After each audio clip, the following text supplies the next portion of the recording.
I was lying there, my body convulsing with the most excruciating pain I'd ever felt, when I noticed the small red light blinking in the corner of the delivery room. Through my tears and between contractions, I saw him, my husband, adjusting the camera angle, smiling at his phone as the comments and payments rolled in. I didn't know it then, but while I was bringing our daughter into this world, he was selling the most vulnerable moment of my life to strangers online. What kind of man would betray his wife during childbirth? And how did I find the strength to take my baby and start over when I discovered what he'd done? Subscribe to our channel for the full story of how I escaped and rebuilt my life from nothing. First, let me tell you about how it all began. I'm Ellie, and these days it's just me and my daughter Lily in our little house with the yellow door. We have a garden where butterflies visit, and most mornings I wake up feeling grateful. But it wasn't always this way. I met Daniel at my college roommate's wedding. He was the photographer, tall, with a camera always hanging around his neck, and a smile that made you feel like you were the only person in the room.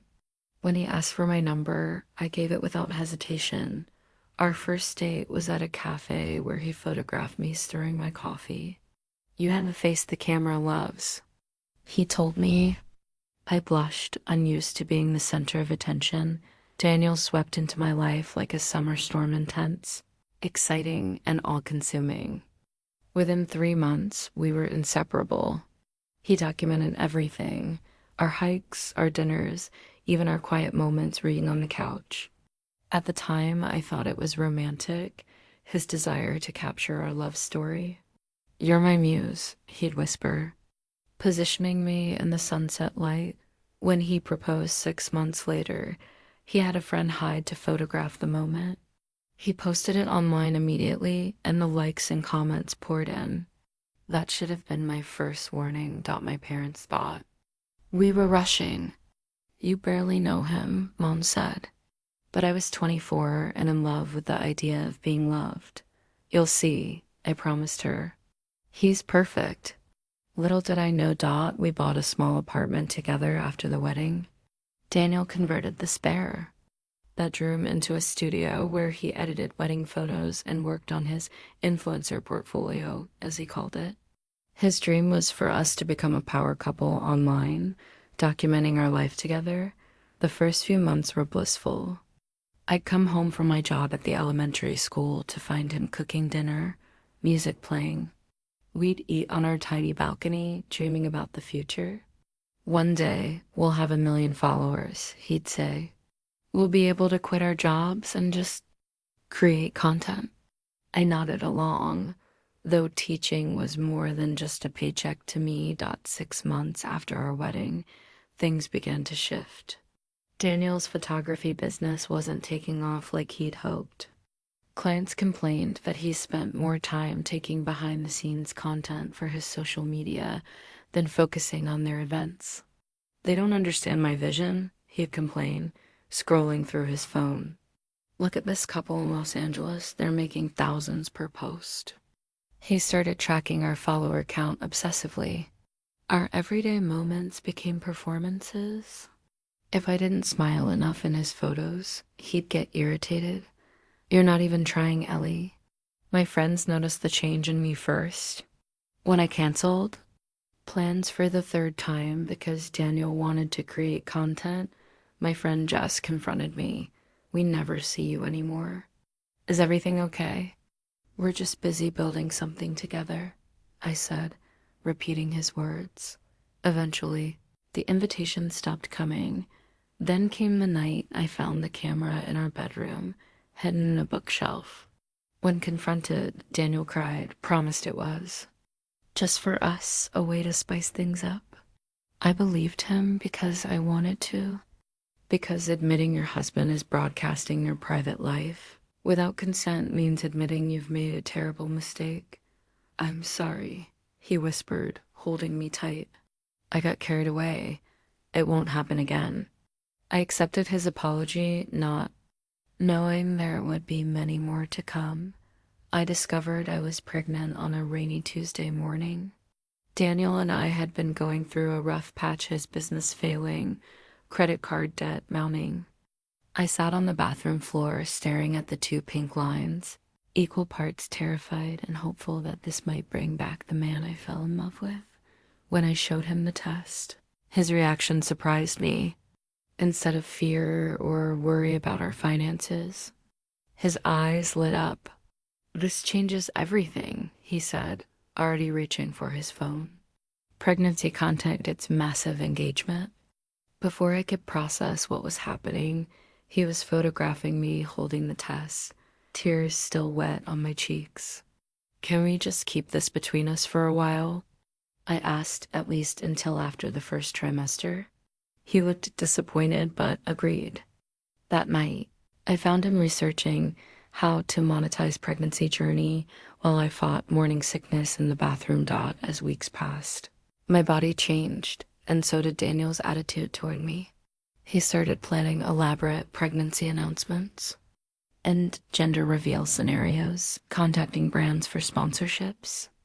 "We could make enough to pay off our debt if we do this right," he explained, showing me accounts of pregnant influencers with millions of followers.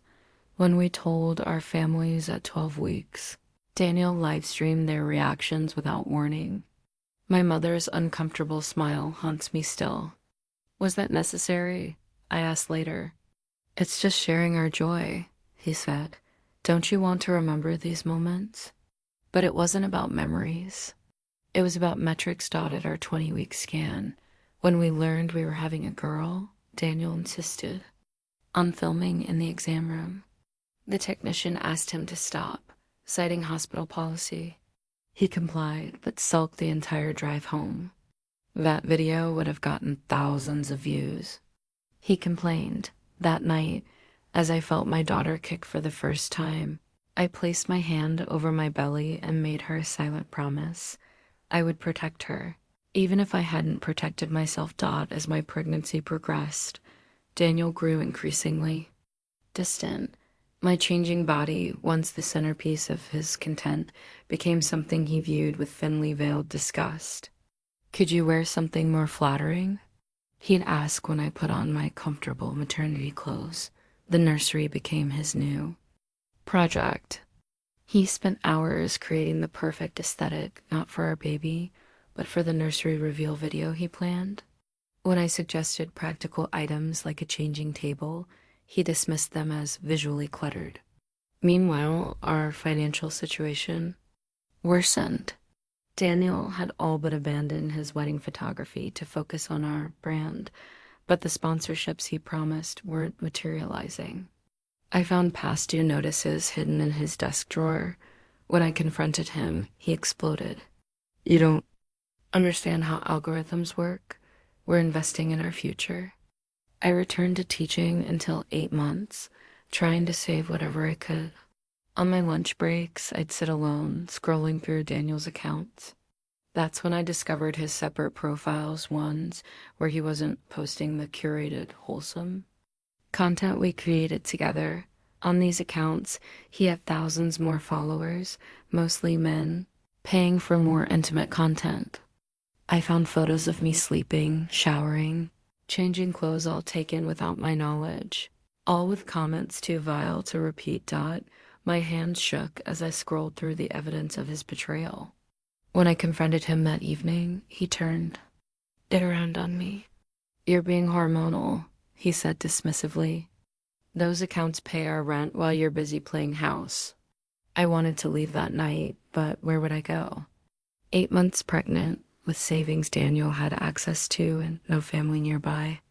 I felt trapped, a feeling I would become intimately familiar with in the coming weeks. That night, I lay awake making plans.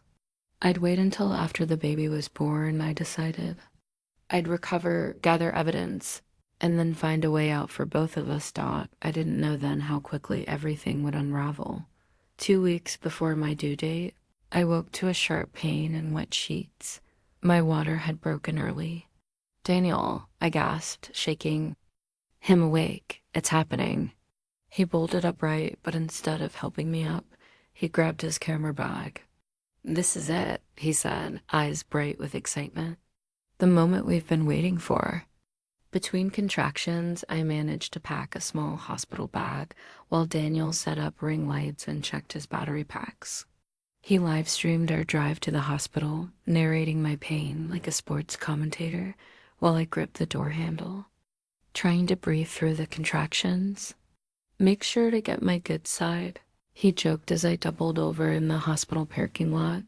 The intake nurse eyed his camera equipment with suspicion as she wheeled me to the labor and delivery unit.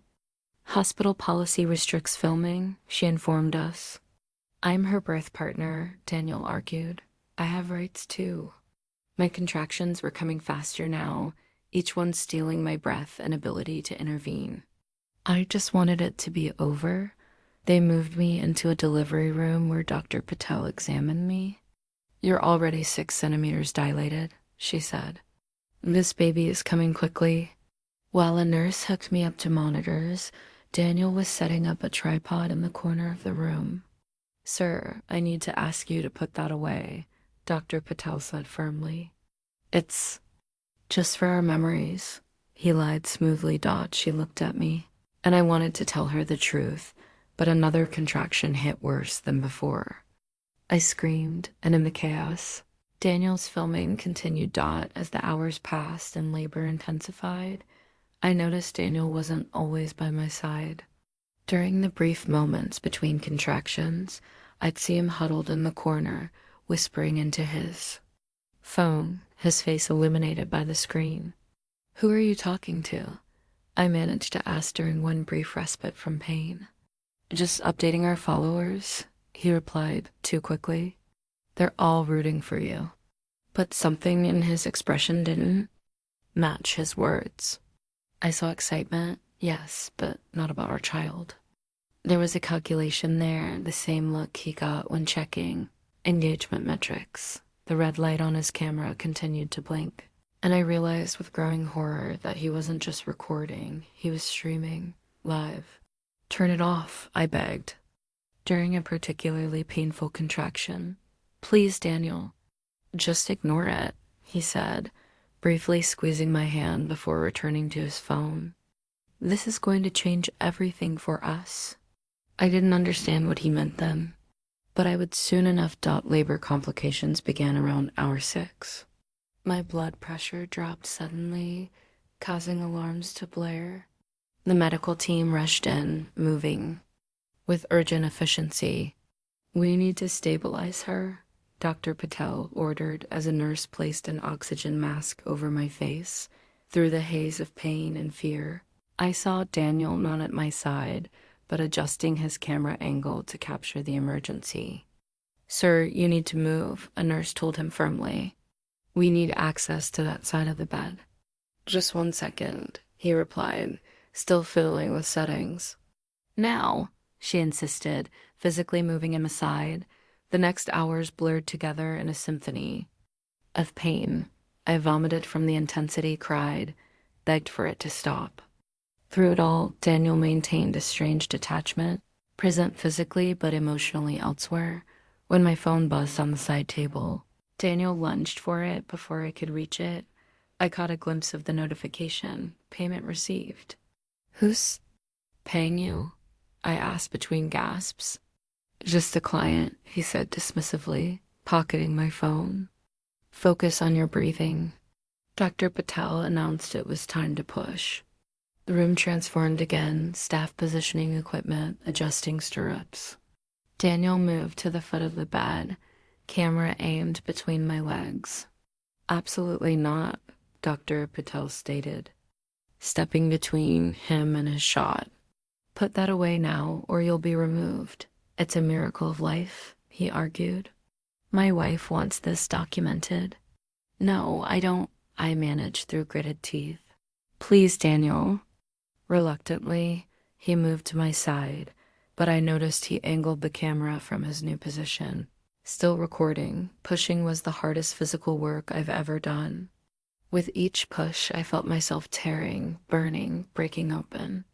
Daniel whispered in my ear, but his words were encouragement. "Look more natural," he murmured. Try not to make those faces. Between pushes, he'd disappear to the corner, checking his phone, smiling at whatever he saw there. Once I heard him whisper, "Almost there? Full frontal coming soon?" Worth every penny. Cold realization washed over me, even as sweat poured down my face. But there was no time to process it. My daughter was crowning. One more big push, Dr. Patel encouraged Dot with a primal scream and the last of my strength. I pushed my daughter into the world. Her cry strong and indignant filled the room, momentarily drowning out everything else. "It's a healthy girl," Dr. Patel announced, placing my bloody, squirming daughter on my chest. I looked down at her perfect, angry face and felt a love so fierce it terrified me. "She's beautiful," I whispered. When I looked up, Daniel was frowning at his camera. "That was too quick," he said. "I barely got anything usable." In that moment, as I held our daughter for the first time, my husband was disappointed that my labor hadn't provided better content, that the hospital kept us for observation due to my blood pressure issues. Daniel left shortly after Lily was born, claiming he needed to get things ready at home. He took his camera equipment but left his laptop behind in the rush. Alone with my newborn daughter. I experienced the strange duality of new motherhood, complete exhaustion alongside overwhelming love. Nurses came and went, checking vitals, helping with breastfeeding. In those quiet hours, as Lily slept in the clear bassinet beside my bed, I began to process what had happened. When my phone buzzed with yet another payment notification, curiosity overcame exhaustion. I opened the app to find a series of transactions, all from usernames I didn't recognize, with messages like "worth every cent" and "more close-ups next time." My hands trembled as I reached for Daniel's laptop. We knew each other's passwords, or at least I thought we did. His main account denied me access, but I tried an old password and got into his secondary user account. What I found destroyed any lingering doubt. Daniel had created a subscription service, charging viewers to watch The Birth Live. He'd advertised it across his secret accounts. "Watch my wife give birth live, uncensored, unfiltered, $49.99. Screenshots showed the viewing numbers, 322. People had paid to watch me in the most vulnerable moment of my life. My stomach heaved. I barely made it to the bathroom before vomiting, my body shaking with horror and humiliation. When I returned to bed, I found more edited clips already being sold as a premium package, with titles too degrading to repeat. He'd made over $15,000 in less than 24 hours. I was still staring at the screen, tears streaming down my face, when Daniel returned with flowers and a teddy bear. "How are my girls?" he asked cheerfully, setting his gifts on the WINDOWS aisle dot. I turned the laptop toward him. "What is this?" His face changed instantly, hardening into something I barely recognized. "You had no right to go through my computer," he said, snatching it away. "And you had no right to sell tickets to our daughter's birth." I shouted, then lowered my voice when Lily stirred. "How could you do this to me? To you?" He scoffed. "I did this for us. That money will cover 3 months of rent, and there's more coming in every hour." "Take it down," I demanded. "All of it, now." "Don't be dramatic," he said, his tone softening as he reached for my hand. "Nobody knows who you are. It's just anonymous content." I pulled away from his touch. "There is nothing anonymous about my body, my pain, our daughter's birth." "Take it down, or I'm calling the police." His eyes narrowed. "And tell them what?" "That your husband, who you gave permission to film the birth, shared it. There's no law against it." My blood ran cold at the realization that he might be right. "Get out," I whispered. "You're being hormonal," he said dismissively. "We'll talk when you're thinking clearly." As he left, I looked down at Lily, sleeping peacefully, unaware of the world she'd been born into. I made a decision then, one that would change everything. We would not be going home to Daniel. 3 days later, we had no choice but to go home. The hospital couldn't keep us indefinitely, and I had nowhere else to go. My parents lived across the country, and I've lost touch with most friends during my marriage to Daniel. He arrived with a brand new car seat, filming our homecoming for his main family-friendly account. "Smile," he whispered as we approached our apartment door. "This is a happy moment." Inside, he decorated the living room with balloons and a welcome home banner. To anyone watching his video, we were the perfect little family. The camera never showed the tension crackling between us or how I flinched when he tried to take Lily from my arms. "I've got a surprise," he announced. Leading me to the nursery, the room had been transformed, professional lighting equipment mounted on the ceiling, a high-end camera installed in the corner, soft pink backdrops draped artfully over the crib. "What is this?" I asked, though I already knew. "Our new studio," he said proudly. "I've already got sponsorship offers from 5 baby brands. All we need to do is feature their products in our daily baby vlogs." I clutched Lily closer. "I told you at the hospital no more filming without my consent." His face darkened. "Be reasonable, Ellie. That birth video made enough to cover our expenses for months. Think about what we could do with regular content." "You mean selling our daughter's privacy before she's even old enough to consent?" I challenged. "I'm trying to provide for this family," he snapped. "While you were busy pushing out a baby, I was pushing content that pays our bills." The casual cruelty of his words left me speechless. This man, who had once promised to love and cherish me, saw his wife and child as nothing, more than content to be moonetized. That night, I pretended to sleep while Daniel edited videos beside me. When his breathing deepened and his laptop slid to the side, I carefully got up with Lily and went to the living room. Using my phone, I searched marital privacy laws and consent to film. What I found wasn't encouraging. Many states had vague laws about recording private moments, and proving lack of consent would be difficult. I dug deeper, finding forums for women in similar situations. One comment caught my eye: "Document everything. Save evidence, find an advocate." Over the next few days, I created a new email account and began forwarding myself screenshots of Daniel's subscription service, his payment records, the advertisements for the birth video.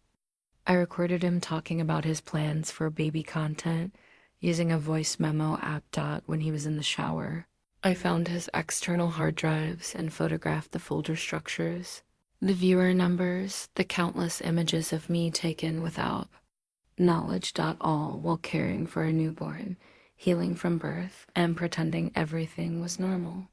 "You seem different," Daniel commented one evening as I mechanically posed for his daily motherhood moments photo. "More cooperative," I forced a smile. "Just tired, adapting." He seemed pleased with this explanation, his suspicion fading as his confidence grew. That was his weakness. He always underestimated me. Little did he know, I was already planning our escape. 2 weeks after returning home, I reached out to Jess, my old friend from before Daniel. I sent a simple text: "Can we talk? Just us." We met at a coffee shop while Daniel was at a meeting with potential sponsors. I wore sunglasses and a baseball cap, Lily sleeping against my chest in her carrier. When Jess saw us, her face showed both joy and concern. "I've missed you," she said, hugging me carefully around the baby. "She's beautiful." I broke down the moment she touched me, the first kind physical contact I'd had in months. Between sobs, I told her everything: the hidden cameras, the exploitation, the birth video. "I need help," I admitted. "I can't do this alone." Jess didn't hesitate. "My cousin works for a women's advocacy center. Let me call her right now." That afternoon, I met with Rachel, a domestic violence counselor who specialized in digital abuse cases. She didn't blink at my story, didn't question whether I might be exaggerating. "This is more common than you think," she told me. "The digital landscape has created new ways for abusers to exploit and control their partners." Rachel helped me create a safety plan. First priority, separate finances. I opened a new bank account at a different bank, using Jess's address for the paperwork. Rachel advised me to slowly move small amounts of money from our joint account, nothing large enough to trigger Daniel's attention. "What about the videos?" I asked. "How do I make them disappear?" "That's trickier," Rachel admitted. "But there are legal pathways. I'm connecting you with an attorney who takes cases pro bono for situations like yours." The attorney, Lisa Chen, agreed to meet with me the following week. In the meantime, Rachel gave me resources on digital privacy rights and helped me secure my devices with new passwords and authentication. "What you're experiencing is abuse," she said firmly. "Financial, emotional, and sexual exploitation. None of this is your fault." Hearing those words, abuse, exploitation, made it real in a way it hadn't been before. I've been calling it betrayal, a breach of trust, but Rachel was right. What Daniel was doing was systematic abuse. I returned home before Daniel, placing Lily in her crib. As I washed my face to hide the evidence of tears, I noticed the small camera hidden in the bathroom vent, one I hadn't seen before. That night, as Daniel scrolled through the day's footage on his laptop, I pretended to sleep. While my mind raced, how many more cameras were there? How long had he been watching me without my knowledge? The next morning, I called my mother for the first time in months. "I need to come home," I said when she answered. "With the baby." "I can't explain everything right now, but it's not safe here." There was a pause then. "Tell me what you need." As I hung up, I felt something I hadn't experienced in a long time. Hope. Lisa Chun's office was in a nondescript building downtown. I fed Lily in the car before our appointment, praying she would sleep through the meeting. "You've done the right thing by coming forward," Lisa said after reviewing the evidence I'd gathered. "What Daniel did violates several laws, including intimate privacy laws in our state." She explained my options: file for divorce with an emergency custody order, pursue criminal charges for the non-consensual distribution of intimate images, and file a civil suit for damages. The criminal case might be harder to prove without explicit evidence that you didn't consent to the filming, she cautioned. But the civil case is strong, especially with the financial records showing he profited from the videos. "I just want the videos taken down and my daughter safe," I said. "We'll start with a cease and desist letter demanding removal of all content featuring you and your child," Lisa said. "Simultaneously, we'll file for divorce with an emergency custody petition citing exploitation of a minor." I left her office with a strange mix of dread and determination. Taking legal action meant there was no going back, no pretending this could be fixed. The cease and desist letter was delivered to our apartment the next day. I made sure to be out with Lily when it arrived, taking her for a long walk in the park. When we returned, Daniel was waiting, his face contorted with rage. "What the hell is this?" he demanded, waving the legal document. "You're suing me?" "I'm protecting myself and our daughter," I replied, keeping my voice steady despite my racing heart. "Those videos need to come down," he laughed bitterly. "So, you hire a lawyer instead of talking to me? Your husband?"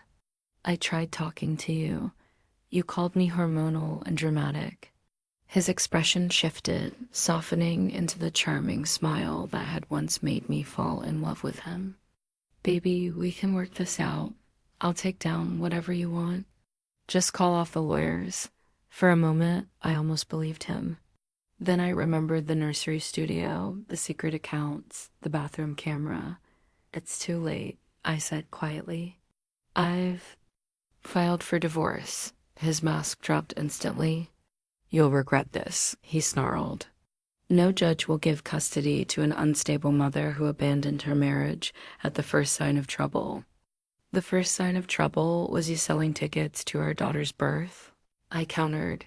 He grabbed my arm, fingers digging into my skin. "I built everything we have. You think you can just take my daughter and leave?" I pulled away, heart pounding. "Don't touch me again."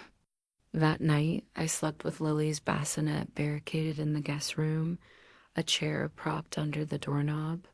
In the morning, Daniel acted as if nothing had happened, filming his usual morning routine with baby content dot, but his eyes, when the camera wasn't rolling, were cold as ice dot 3 days after serving Daniel the papers. I implemented the escape plan Rachel and I had carefully crafted. I chose a Tuesday when Daniel had a full day of meetings with potential sponsors. He left early kissing Lily's forehead for the camera before heading out. "See you girls tonight," he called cheerfully.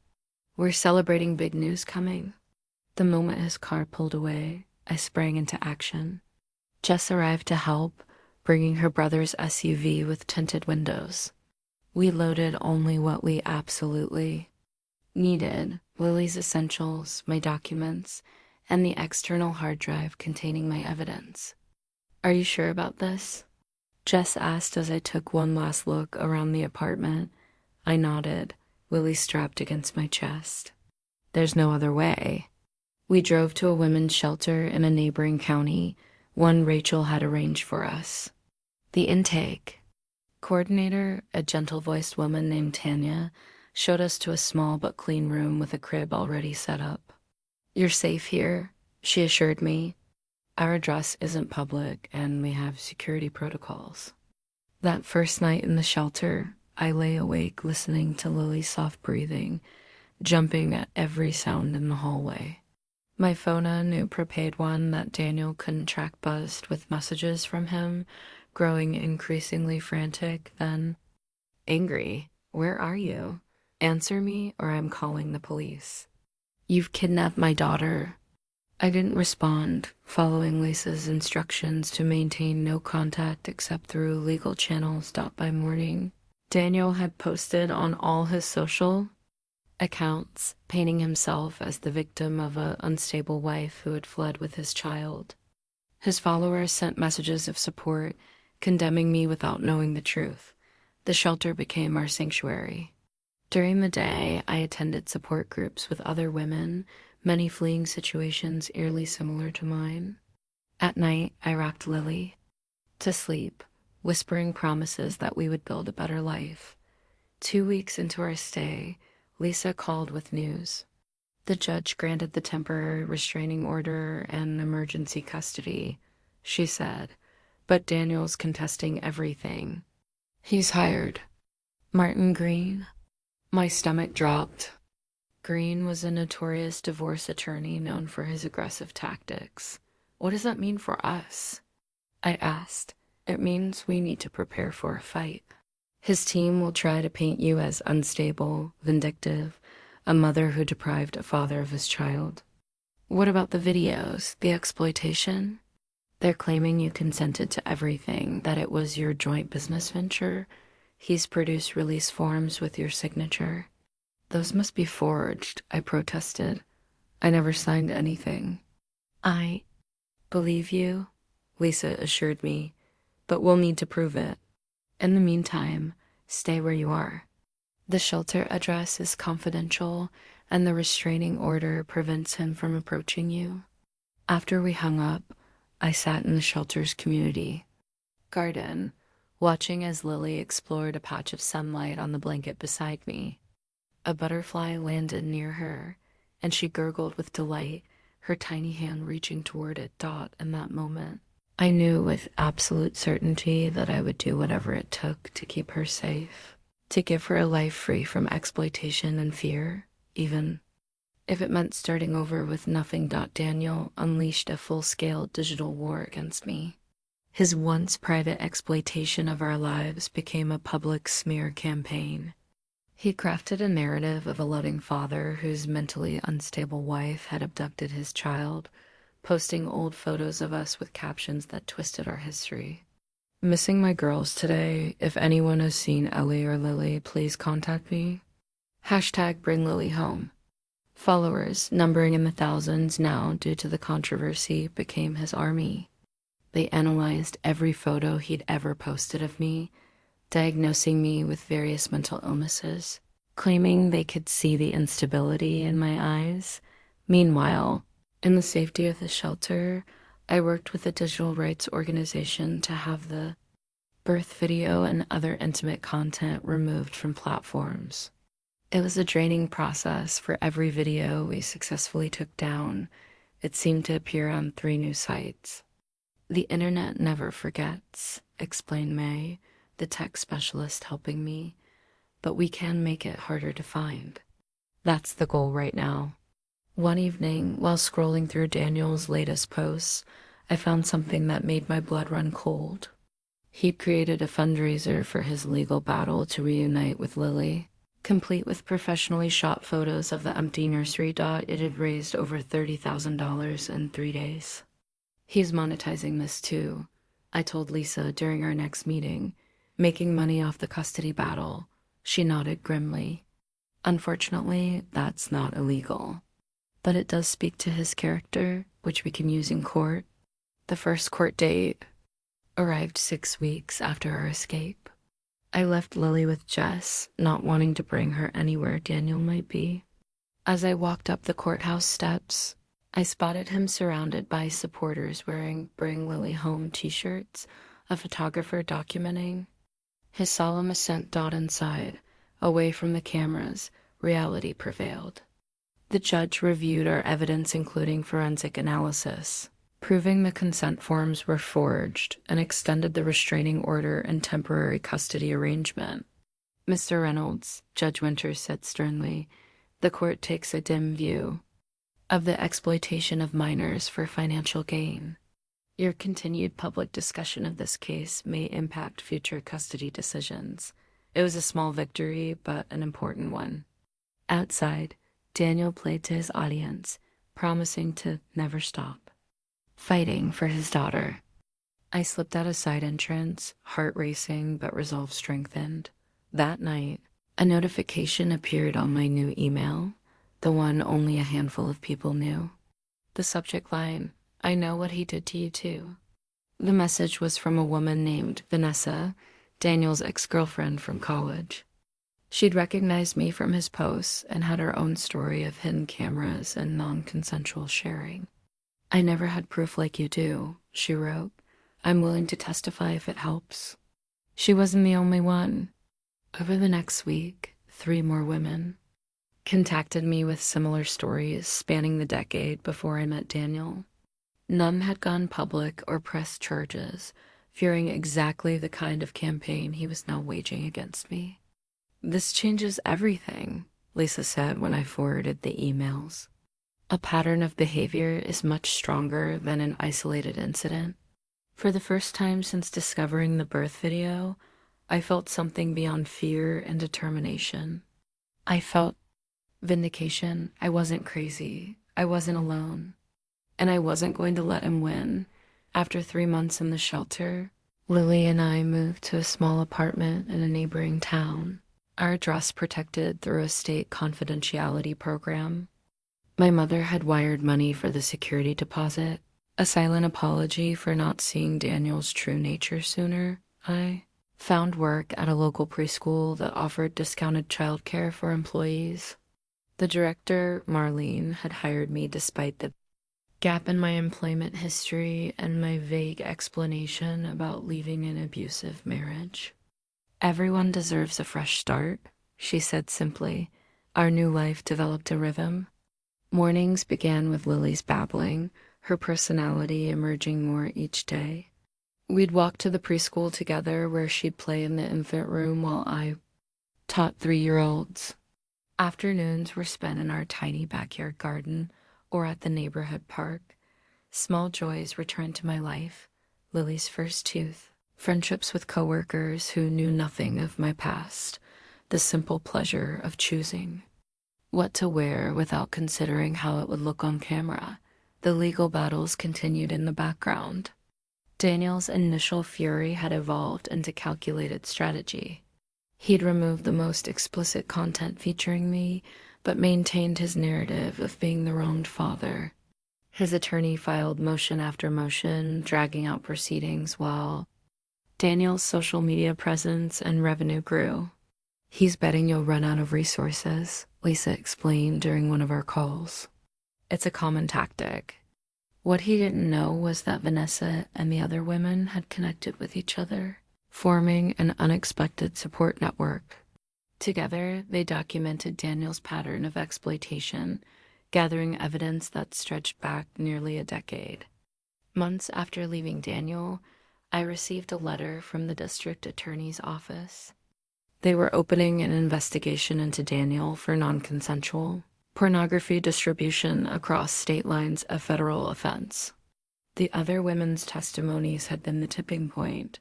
That evening, as Lily practiced standing against the coffee table, my phone buzzed with a text from an unknown number.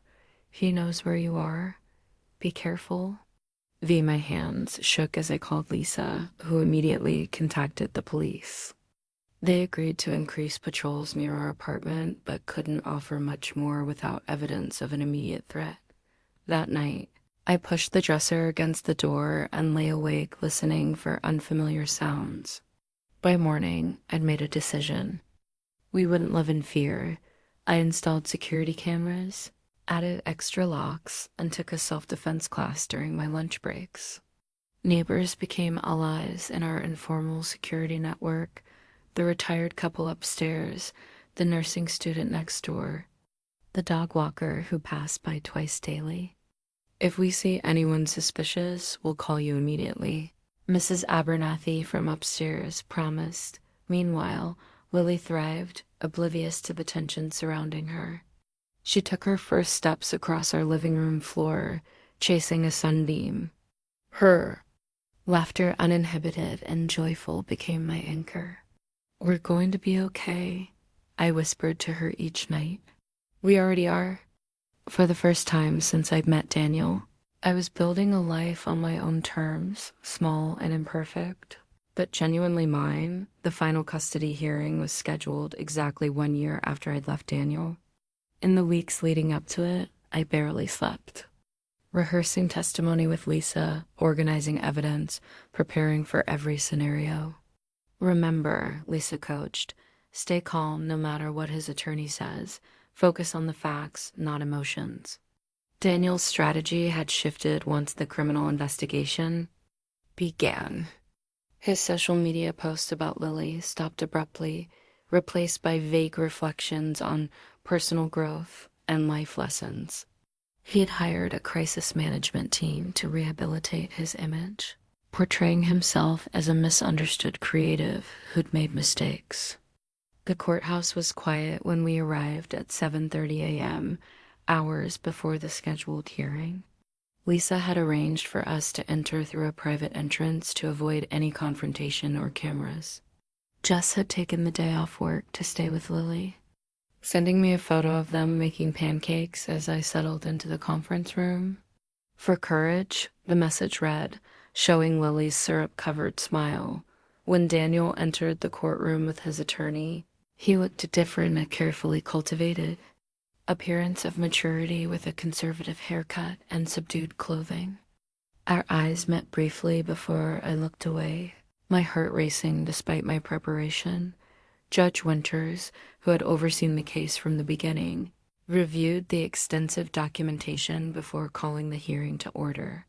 "Before we begin," she said, "I want to note that I've received the investigator's report regarding the exploitation allegations, as well as the psychological evaluations for both parents." Daniel's attorney immediately requested a private conference, which was granted. For 20 minutes, they spoke in the judge's chambers while I sat with Lisa, trying to control my breathing. When they returned, Daniel's expression had changed.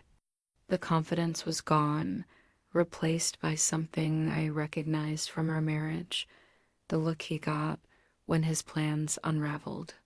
"Mr. Reynolds has a statement," his attorney announced. Daniel stood, clearing his throat.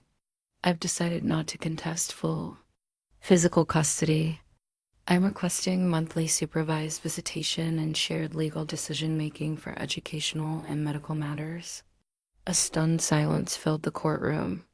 This was the man who had spent months and thousands of dollars fighting for custody, who had rallied supporters to his cause, who had sworn to never stop fighting. Judge Winter studied him carefully. This is a significant change in position, Mr. Reynolds. Are you making this decision freely and without coercion? Yes, Your Honor, he replied. I believe it's in Lily's best interest. The judge turned to me.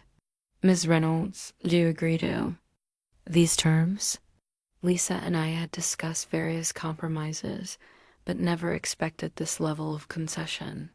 I took a moment before answering. I would agree to supervised visitation contingent on Mr. Reynolds completing the court-ordered therapy program, Your Honor, and I would request that no images or videos of Lily appear on any platform without my explicit written consent. The judge nodded. So ordered. Additionally, Mr. Reynolds will complete the therapy program before visitation begins, and will refrain from any public discussion of this case or these proceedings. It was over in less than an hour, the battle I'd prepared months for, resolved. With unexpected surrender, outside the courtroom, Lisa squeezed my hand. The criminal investigation must have spooked him. This is a win, Ellie. It was more than a win. It was freedom. On Lily's second birthday, we celebrated with a small party in our new home, a modest rental house with a fenced backyard and a lemon tree that Lily adored. Jess and her family came, along with friends from the preschool and neighbors, who had become our makeshift support system. No cameras documented the occasion. Just a few casual photos on my phone for our private memories. Lily toddled around in a yellow dress, fascinated by the balloons and completely unimpressed by the cake I'd stayed up late baking. She's thriving, my mother observed. She had flown in for the birthday, part of our slowly healing relationship. You both are. It was true. The dark circles under my eyes had faded, and I regained the weight I'd lost during those first anxious months after leaving. More importantly, I'd found my voice again, not just in the literal sense, but in the ability to make decisions without fear, to set boundaries and expect them to be respected. Therapy had been a crucial part of that journey. My therapist, Dr. Martinez, had helped me understand that what I'd experienced was a form of domestic abuse, one increasingly common in the digital age. Exploitation thrives on silence, she often reminded me. Breaking that silence is an act of power. I have broken my silence in ways I never expected. After the custody arrangement was finalized, I connected with a nonprofit that educated young people about digital consent and privacy. I began speaking at their events, sharing a carefully edited version of my experience. You don't owe anyone your whole story, Dr. Martinez had advised. Share only what serves your healing and might help others. Daniel, meanwhile, had faced consequences I never anticipated. The criminal investigation had resulted in charges, and while his lawyers had negotiated a plea deal to avoid jail time, he was required to complete community service, pay significant fines, and register on a list of digital sex offenders, a new registry created to address the rising tide of online exploitation. His career as an influencer had collapsed under the scandal. Last I heard, he was working as a sales associate at an electronics store in another state. As for the videos, they would never completely disappear from the internet's dark corners. I had accepted this painful reality and found ways to live with it. The digital rights organization had helped me establish legal ownership of my name and image, giving me tools to fight any major redistributions. After the birthday party, when the guests had gone and Lily was asleep, surrounded by new stuffed animals, I sat on the back porch with my mother, watching fireflies appear in the dusk. I keep thinking about how different her life will be from mine, I said. All the things I'll teach her about privacy and consent, things I never understood until it was too late. My mother reached for my hand. You've turned your pain into protection for her. That's what healing looks like. That night, I added another entry to the journal I've been keeping for Lily, a record of our journey that she could read someday, when she was old enough to understand. Not the full raw truth, but enough to know how fiercely she was loved, how bravely we had fought for our freedom. Today you turned 2, I wrote. You are safe, you are loved, and you are completely your own person. That is my greatest gift to you. 5 years passed. Lily started kindergarten, a confident child with her father's artistic eye, but thankfully, my boundaries. I had completed my master's degree in early childhood education and become the assistant director at the preschool where I'd once sought refuge. Daniel had maintained the court-ordered distance, attending supervised visits sporadically. At first, then with increasing regularity as Lily grew older. I'd watch her leave with the court-appointed supervisor, my stomach nodding until she returned with stories about drawing or visiting the science museum. Daddy doesn't take pictures of me, she once reported proudly. I told him I don't like it, and he listened. It was a small victory, but meaningful evidence that perhaps the system had worked, that therapy and consequences had created change. Then came the day I never expected. I was shopping at the farmer's market, alone while Lily was at a friend's birthday party when I heard his voice. Ellie? I turned to find Daniel standing there, holding a basket of peaches.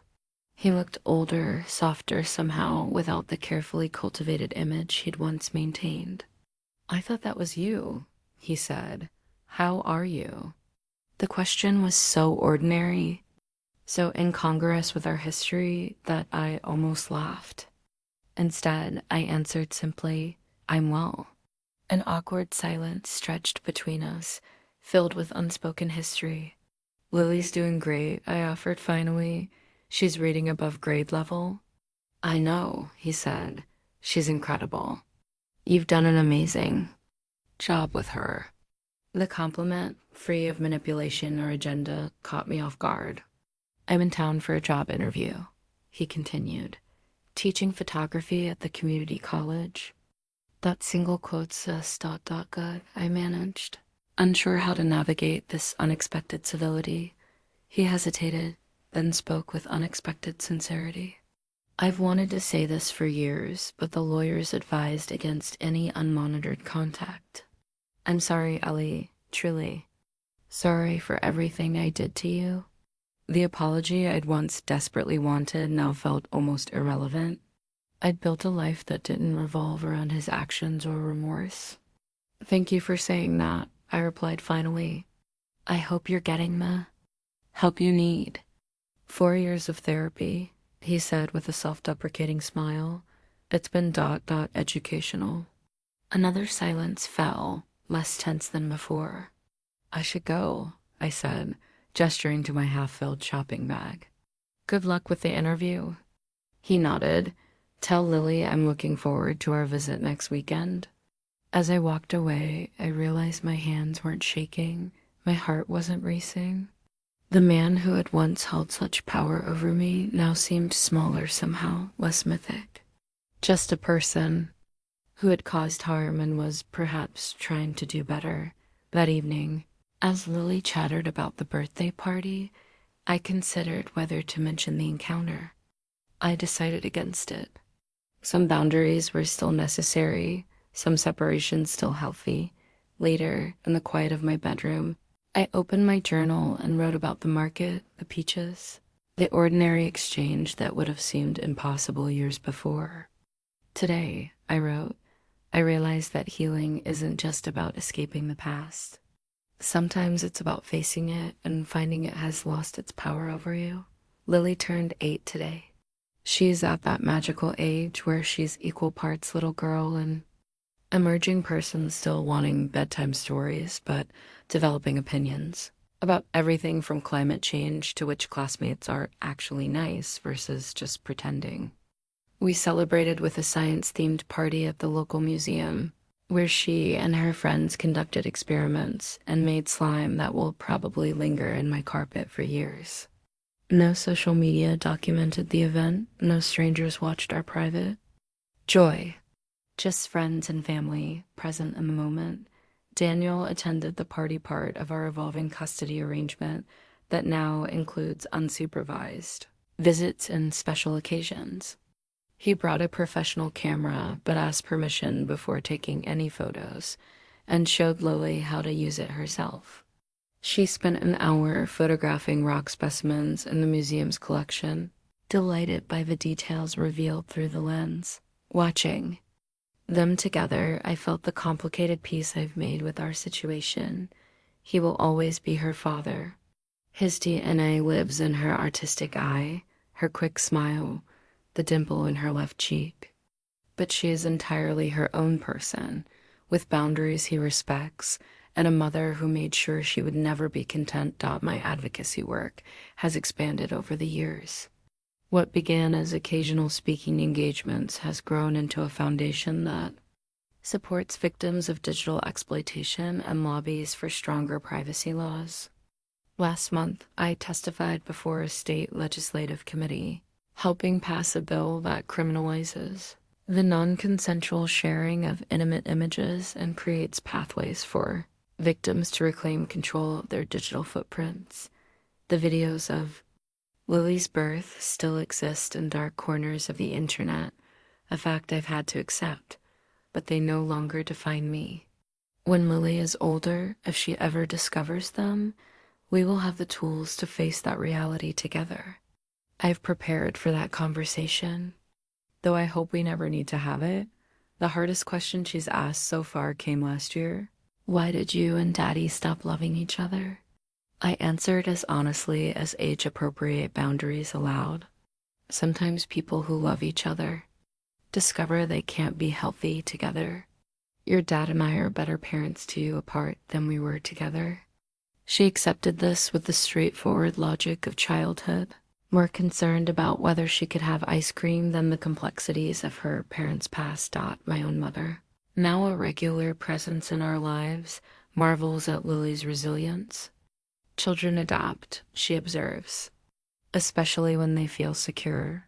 Creating that security has been my life's work, the stable home, the consistent boundaries, the open communication. Not perfect, but genuine. As for me, I've begun dating again, cautiously. There's a science teacher at Lily's school with kind eyes and a respect for privacy that feels revolutionary after Daniel. We're taking it slowly, building trust deliberately. Tonight, after the party, Lily fell asleep surrounded by her new science kits and books. I stood in her doorway watching her brave, this miracle who entered the world under such exploitative circumstances, yet remains unmarked by that beginning. The journey from that delivery room to this peaceful moment spanned almost a decade, from trauma to healing, from exploitation to advocacy, from victim to survivor. If you're watching this and finding yourself in a situation where someone is controlling or exploiting you, please know this is not your fault. Help exists. Freedom is possible. Your story isn't over yet. Mine wasn't. If you've survived something similar, leave a comment below with the words, "I survived." Let others know they're not alone. Subscribe to our channel for more stories of resilience and recovery. You are seen, you are believed, and you deserve to write your own story.